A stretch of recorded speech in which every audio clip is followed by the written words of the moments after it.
ಇದು ಒಂದು ಒಳ್ಳೆ ಬೆಳವಣಿಗೆ. ಯಾಕಂದರೆ ನಾನು ಸ್ಟೂಡೆಂಟ್ ಇದ್ದಾಗ ನಾನು ನೋಡ್ತಿದ್ದೆ ಜಾಸ್ತಿ ಜನ ಮೊಬೈಲ್ ಯೂಸ್ ಮಾಡ್ತಿದ್ರು. ಅದರಿಂದ ಏನಾಗ್ತಿತ್ತು, ಕಾನ್ಸಂಟ್ರೇಷನ್ ಕಡಿಮೆ ಆಗ್ತಿತ್ತು. ಸೊ ಕಾನ್ಸಂಟ್ರೇಷನ್ ಕಡಿಮೆ ಆಗಿದಾಗ ಏನಾಗ್ತಿತ್ತು, ಕಾಗ್ನಿಟಿವ್ ಎಬಿಲಿಟೀಸ್ ಹೋಗ್ತಿದ್ದು. ಆದಮೇಲೆ ಓದೋಕ್ಕೆ ಅಷ್ಟು ಇಂಟ್ರೆಸ್ಟ್ ಬರೋದಿಲ್ಲ. ಆದಮೇಲೆ ಬರೀ ರೀಲ್ಸ್ ಅಥವಾ ಏನಾದರೂ ನೋಡ್ಕೊತ ಕೂತು ಬಿಡ್ತಿದ್ರು. ಅದರಿಂದ ಏನಾಗುತ್ತೆ, ಓದೋದ್ರಲ್ಲಿ ಮನಸ್ಸು ಬರೋದಿಲ್ಲ ಅಂತ ಇವಾಗ 16 ಏಜ್ ಕೆಳಗೆ ಬ್ಯಾನ್ ಮಾಡಿದ್ರಿಂದ ಅವರು ಯಂಗ್ ಏಜ್ನಲ್ಲಿ ಸರಿಯಾಗಿ ಓದಿದರೆ ಮುಂದೆ ಟೆಕ್ನಾಲಜಿ ಆ್ಯಂಡ್ ಮೊಬೈಲನ್ನು ಸರಿಯಾಗಿ ಉಪಯೋಗಿಸ್ಬೋದು. ಇನ್ನೇ ಬೇರೆ ಸ್ವಾಗತ ಮಾಡ್ತೇನೆ. ಮಣಿಕಂಠ್. 16 ವರ್ಷದ ಹುಡುಗರಿಗೆ ಏನು ಮೊಬೈಲನ್ನು ಬ್ಯಾನ್ ಮಾಡಿದ್ದಾರೆ, ಸೋಷಿಯಲ್ ಮೀಡಿಯಾ ಇನ್ಫ್ಲೂಯೆನ್ಸನ್ನು ಏನು ಸ್ಟಾಪ್ ಮಾಡಿದ್ದಾರೆ, ಇದು ನಾವು ಈ ರಾಜ್ಯ ಸರ್ಕಾರಕ್ಕೆ ಒಂದು ಒಳ್ಳೆಯ ಸ್ಟೆಪ್ ಅಂತ ಹೇಳ್ಬೋದು. ಇದು ಇಡೀ ದೇಶಕ್ಕೆ ಮಾದರಿಯಾಗುವಂಥ ಒಂದು ಸ್ಟೆಪ್ ಅಂತೂ ಕೂಡ ಹೇಳ್ಬೋದು. ಇದರಿಂದ ಏನಾಗ್ತಾ ಇತ್ತು ಅಂತಂದು ನಾವು ನೋಡಿದ್ದೀವಿ.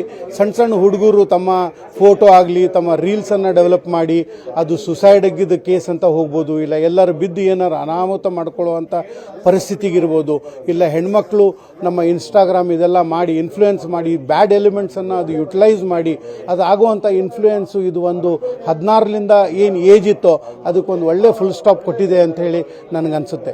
ಇದು ಇನ್ನೂ ಬರುವಂಥ ಮುಂದಿನ ದಿವಸಕ್ಕೆ 18 ಮಾಡಿದರೆ ಇನ್ನೂ ಒಳ್ಳೆಯದು ಅಂತ ಅನಿಸುತ್ತೆ. ಉದಯ್ ರೇವಣ್ಕರ್ ಅಂತೇಳಿ ಸರ್, ಅದೊಂದು ಚಲೋ ಯೋಜನೆ ಅಂತ ನಾ ಹೇಳ್ತೀನಿ ಸರ್. ಎದಕ್ಕಂತಂದ್ರೆ 16 ವಯಸ್ಸಿದಾಗ ನಾನು ಮೊಬೈಲ್ ನೋಡ್ತಿದ್ದೆ. ಆ ಟೈಮ್ನಾಗ ಮೊಬೈಲ್ ಎಡಿಕ್ಟ್ ಭಾಳ ಆಗಿ ನಮ್ಮ ಸ್ಟಡೀಸ್ ಮೇಲೆ ಭಾಳ ಪ್ರಾಬ್ಲಮ್ ಆಯ್ತು. ಕೊರೋನಾ ಬ್ಯಾಚ್ ಅಂತ ಬಂದಾಗ ನಾವು ಮೊಬೈಲ್ ಆನ್ಲೈನ್ ಕ್ಲಾಸಸ್ ಇದ್ದಿದ್ದ ಸಂಬಂಧ ಮೊಬೈಲ್ ಎಲ್ಲ ತೊಗೊಂಡ್ವಿ. ಅದಾದ್ಮ್ಯಾಗ ಮೊಬೈಲ್ ಎಡಿಕ್ಷನ್ ನಮಗೆ ಭಾಳ ಆಯ್ತು.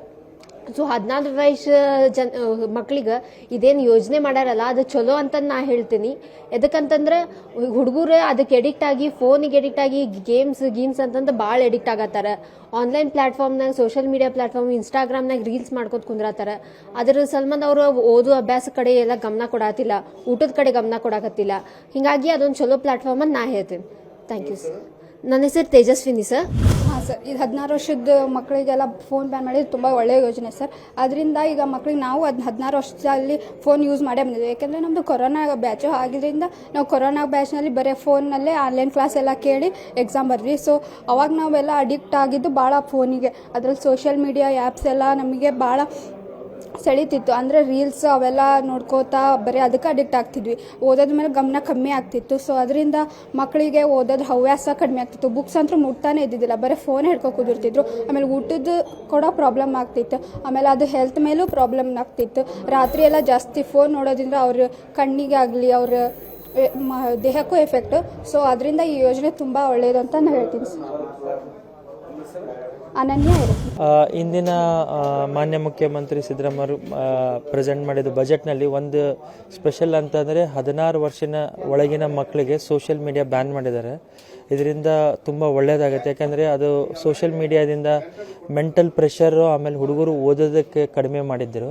ಅದರಿಂದ ಇನ್ನೊಂದು ಏನಂತಂದರೆ ತಂದೆ ತಾಯಿ ಹಾಗೂ ಹುಡುಗರ ನಡುವೆ ತುಂಬ ಮನೇಲಿ ಗಲಾಟೆ ಆಗ್ತಿತ್ತು ಮೊಬೈಲ್ ಯೂಸೇಜ್ ಬಗ್ಗೆ.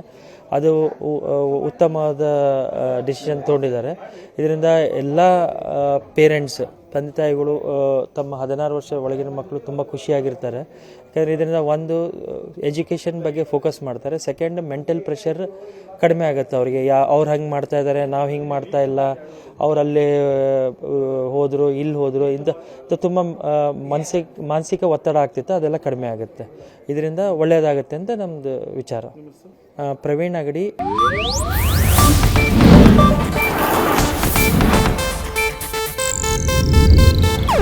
ಇದು ಏಷ್ಯಾನೆಟ್ ನ್ಯೂಸ್ ನೆಟ್ವರ್ಕ್ ಪ್ರಸ್ತುತಿ.